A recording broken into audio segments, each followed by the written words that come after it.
be back in the morning when the sun starts to rise. So mama, don't stress your mind. So mama, don't stress. Everybody, thank you for tuning into my channel. It's your girl Nesha here, back with another video, y'all. So today's video is my review recap of Love and Hip Hop New York Season 9, Episode 7. Okay, but before I get started, I want to say welcome to all of my new subscribers. What up to all of my oldies?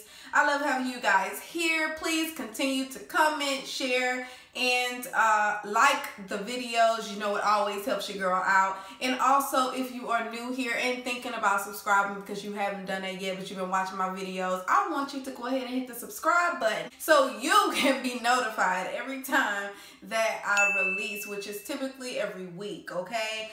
As new shows come on, if I'm interested in them, I do review them, but I'm gonna let you know right now, if it gets boring or I feel like I just can't get the strength to do the review for you, I will stop it and I will not review it. It's just something, I can't be fake, y'all. I'm so sorry, I can't be fake. We start this thing off at the State of the Culture set with Joe Budden, the rest of the cast, and they're talking about Eminem'S new album and the fact that he doesn't like it. He says it's whack. Then Remy Ma is like, do you not like it because he dissed you? And he's like, no, it has nothing to do with the fact he dissed me. It has everything to do with the fact that it was whack. And he wasn't really talking about anything. So then amongst that, we also find out that the reason why Remy is there is because Papoose wanted her to get off her feet a little bit. He needed her to calm down because, you know, she is pregnant and, you know, we don't want to stress her or the baby. So give her something where she can still work really hard, but she's sitting down and relaxed while she's doing it. And so this was the perfect thing. This podcast or show, I think it was a YouTube show primarily, but it was the perfect thing for her to do. And so it worked out good. I think she brings something great to the show. You know, I've caught a few episodes or whatever here and there, but I'm not like a dedicated, loyal viewer, okay? But it is a really good show. If you haven't checked it out, go ahead and check it out, okay?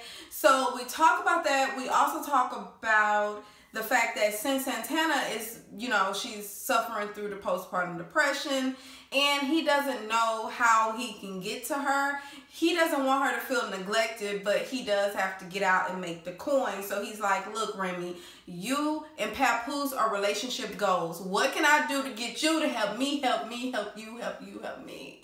You know what I mean? Like, we trying to get there. And she's like, yo, no problem. I'll talk to her. So the meeting is scheduled. She's going to go see Cyn and hopefully she can get to her. Yandy is at some, look like candy store with her children, and she also has a young lady named Infinity. And Infinity is a young lady that she has been mentoring, but Infinity decided she didn't want to be in the foster home no more, so she called Yandy up and was like, yo, I'm getting ready to leave. So either you come get me or I'm going to run away and you'll never see me again. And so Yandy was like, oh no, we can't have that. You know what I mean? As a big sister should. She went over there and she picked her up. And apparently the caseworker, the lawyer, whoever in the foster care, that nobody knew where she was going or, you know, who she was with, apparently, because she says she keep trying to reach out to them and nobody's answering the phone.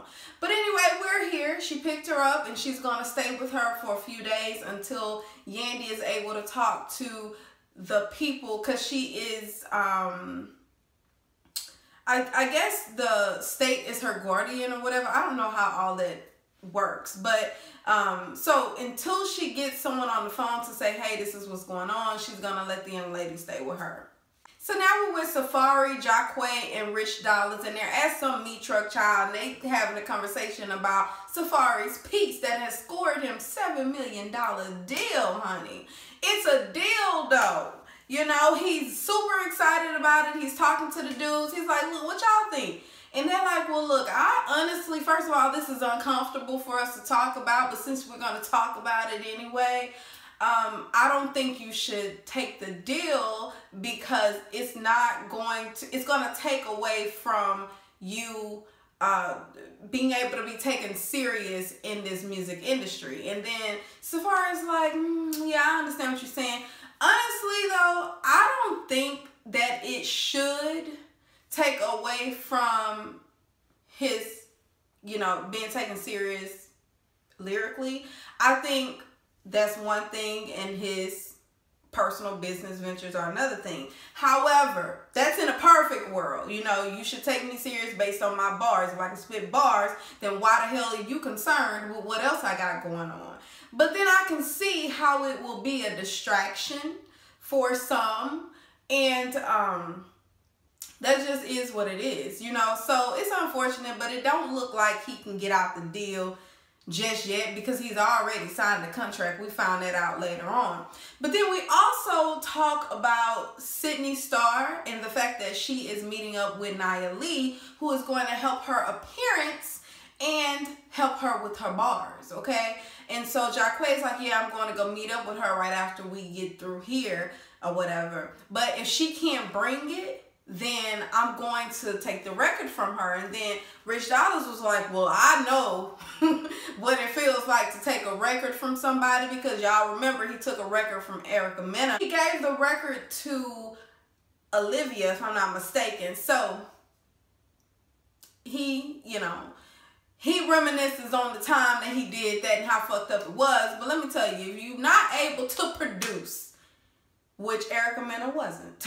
If you're not able to produce, then give it to the next best thing. The song has got to live. You know, we can't just let it die with your voice. But I found this interesting because it had to be a little uncomfortable for Safaree, because he is like engaged to her now. So at home, I'm sure, because he kind of made fun of it a little bit.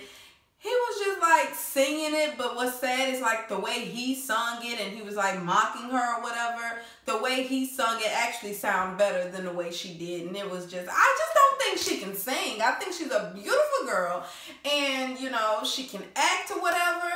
I just don't think that singing is her thing. Just like I don't think Sidney Starr should be rapping. But I'm not gonna rain on nobody's parade and kill nobody's dreams. So let's go on to the next scene. So now we are with Cyn and Remy Ma. And we're talking about Cyn's postpartum depression, that she is self-diagnosed. And we're also talking about the fact that, you know, Cyn just feels like since her weight gain, she just doesn't feel as pretty anymore. And, you know, she just wants her old man back. And then Remy Ma can relate to it, and she tells her, look, you know, you just have to communicate, make some time for y'all where it's just you guys. Get a babysitter if need be. You know, he did tell me that was one of the things that you guys were discussing. So get a babysitter so that you guys can have that personal time to yourself, because you're going to need it. And she tells her about the time when she was in jail and how they would only get to see each other every 6 to 7 weeks. And then it was for 48 hours, which is really cool. You know, you always see this stuff in the movies, but I don't ever hear about it like a person that I know is able to go and have these type of visits, if that makes any sense. Like, I only see this shit in the movies. But it's really cool that they're able to do that. And so Cyn agrees, and that's pretty much all that happens in this scene. So Sidney Starr is in the studio with her friend Byron, and they're sitting there, and she's like, yo, I'm just so focused. You know, I gotta get myself together. I gotta get these bars out. You know, I'm so glad that you came, but I've just been so busy. And he's like, word, you've been busy? Yeah, I've been busy. You know, I was in the studio and I was rapping with Jacque, and then Rich Dollaz was there, and he came out. You know, I gave my all into that rap, and then he said it was trash. You know what I mean? That just hurt my feelings, because I know I worked so hard and I want this so bad. And he's like, well, then why are you taking it personal? You know, these are the people that's supporting you, right? She's like, yeah. So then why are you taking what they saying personal? You should be taking it as constructive criticism. And she's like, no, but like, he said that I was trash. Like, well, let me spit something. You know, maybe it's because I don't know what you sound like. Spit something. So then, y'all, I'm not going to embarrass myself. She spit something just as worse as what she did the previous 3 times that she done rapped on Love and Hip Hop so far. And he was like, you know, are we being honest? And she's like, yeah, we being honest. Surely you can't be serious. I am serious. And don't call me Shirley. Nah, bro. No, bro. Like, I can't. I've heard a lot of songs on the radio, and this would not be one of them. And so she's in her feelings a little bit. But y'all, overall, like I said, I just don't feel like she's talented. Do I feel like somebody, the right person, can get under her wing, write a song for her, and make her hot? Shit, yeah, hell yeah. I think a lot of people, hell, that's the new thing. Get you some ghostwriters. As long as you got the image, you good. So I feel like in the end, she's going to end up getting some writers, because as far as her working hard, what she's been working hard on is just not working for me, y'all. So now we are at Yandy's house. Jonathan walks in and he's here. You know, he's been having a whole lot on his plate with the whole NIE's thing. And he was advised by Rich Styles to stay away. So that's what he's trying to do. But he is not too busy to where he can't sit down and have a conversation with his friend who is also going through something right now.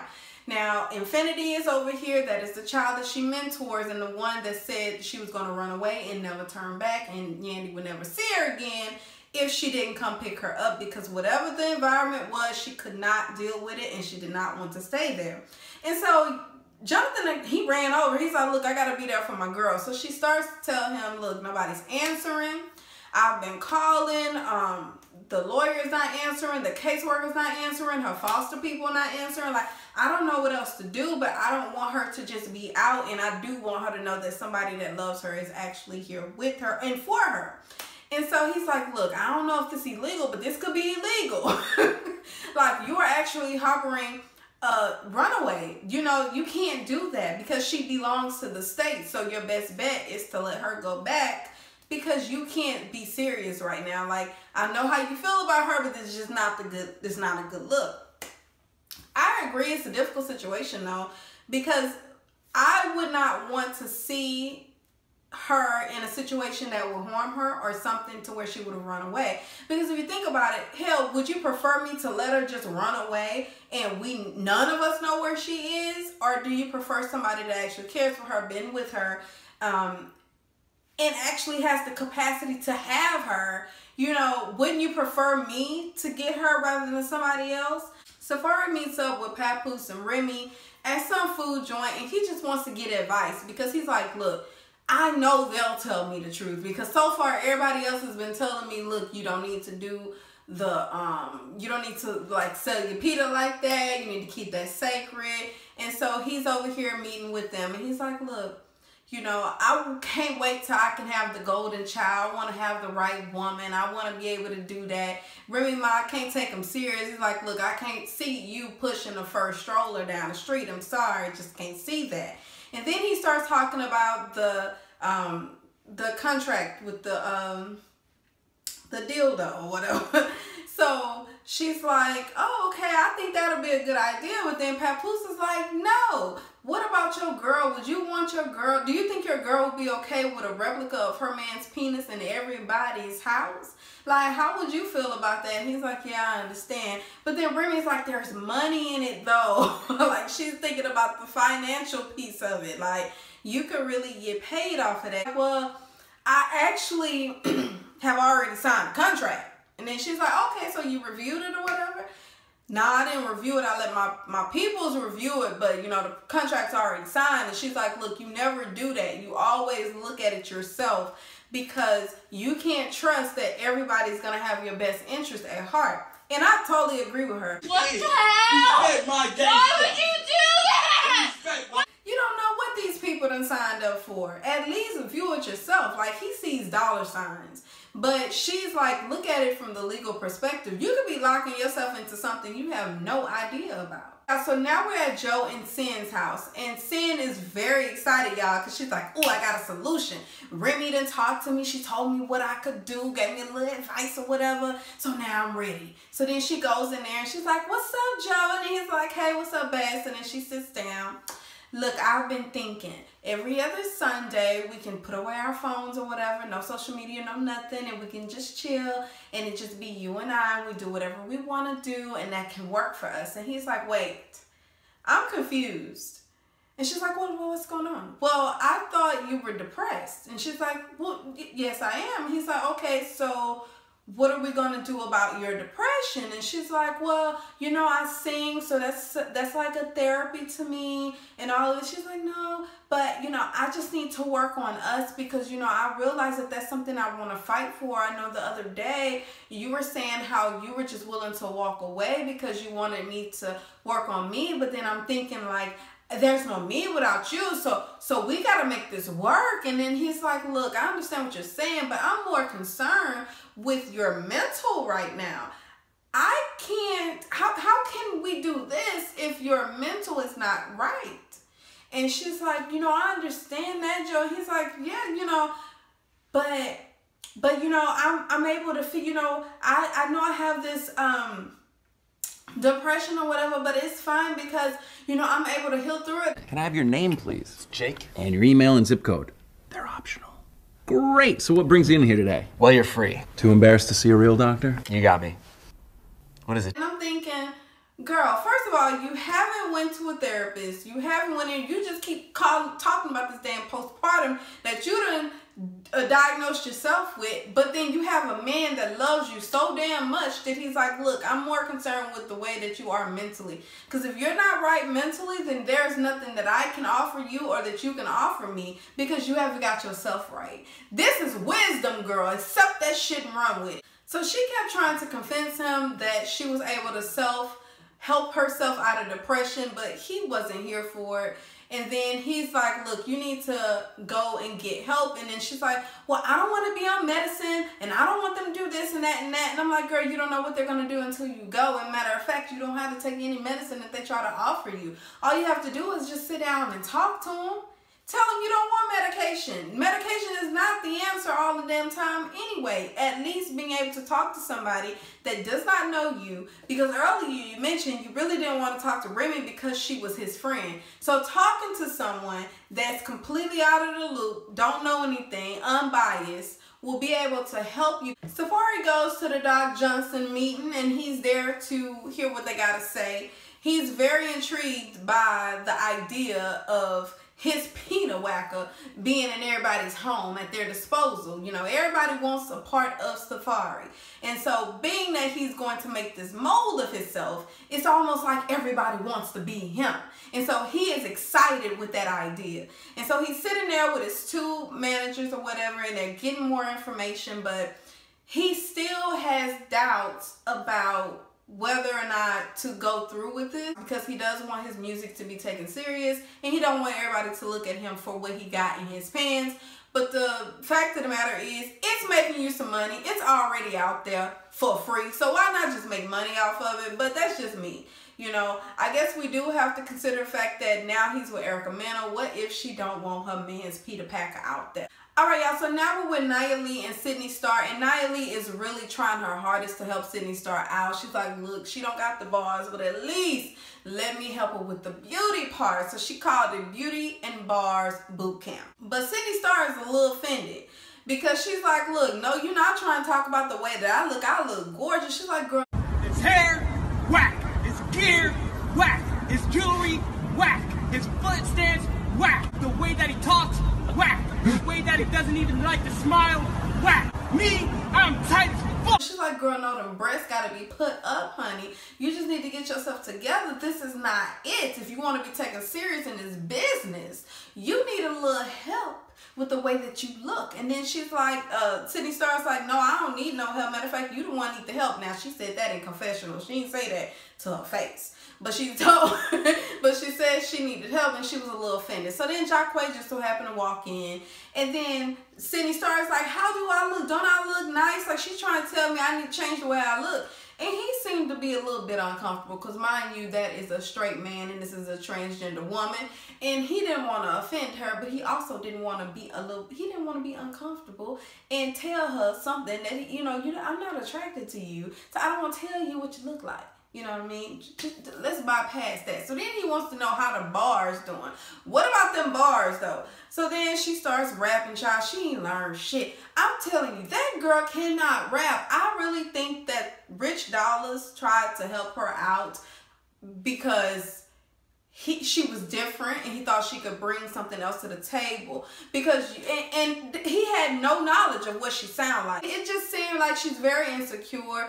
And she called it, she choked. She said she just choked. I just think it's not, because she has been saying she's been doing a lot of practicing or whatever, but honestly, y'all, I just don't think she got it. You know, I don't think she got it. That's just my opinion. After she done flopped on the bars again, she starts crying and gets all overly emotional because she feels like they're not trusting in her. Then Nia Lee, she gets in her feelings because she's like, yo, I've been doing this for 10 plus years and you've been doing this for 2 weeks and you mean tell me you crying and you can't take the heat or whatever. And y'all, that's just that's just pretty much all that's happening. Like I said, I don't think Sidney Starr is talented, and that's just my opinion. Comment down below, let me know what you think. But I just don't think she got it. I think sis is good as a look, or she's a very entertaining, but as far as her talent is concerned, no, I don't think she got it. I don't think she got it. But Sidney Starr and Nia, they're building this relationship. It seemed like Nia is going to take her under her wing, and maybe she help her with them bars a little bit. Last but not least, Yandy has to break the news to Infinity that she has to go back. It's not easy, but it's something that needs to happen. When she tells Infinity, Infinity breaks down and she's like, look, so you trying to send me back to the system, so you don't want me here, and why does it seem like everything I pray for, I keep praying for, you know, a family and stuff like that. I get my family with my siblings and a good home cooked meal every day, but now that's been taken away from me. What did I do? All I want to do is have a family. And it's a very emotional moment for Yandy, and you know, even for the viewer, because I kind of teared up a little bit, but it's a difficult situation because legally, Yandy cannot just take her under her wing like that, being that she's a minor. So Jonathan was absolutely correct. She has to go about this the right way. No matter how long it takes, she has to do it. But I also understand Yandy's point of view as far as this girl don't have nobody in her corner right now. And if I turn my back on her like everybody else has done, who knows what it can do to her mental. Kids that go through so much as a young age, at a young age, it really affects them. So it's very important to get kids at a young age and to try to train them up the right way, or to overload them with love so that way they don't have to resort to doing stuff that they ain't got no business doing. You know what I mean? So, you know, I respect Yandy for what she's doing and for the fact that she reached out. That actually encourages me to want to do mentorship or whatever, if I could ever find the time to do so.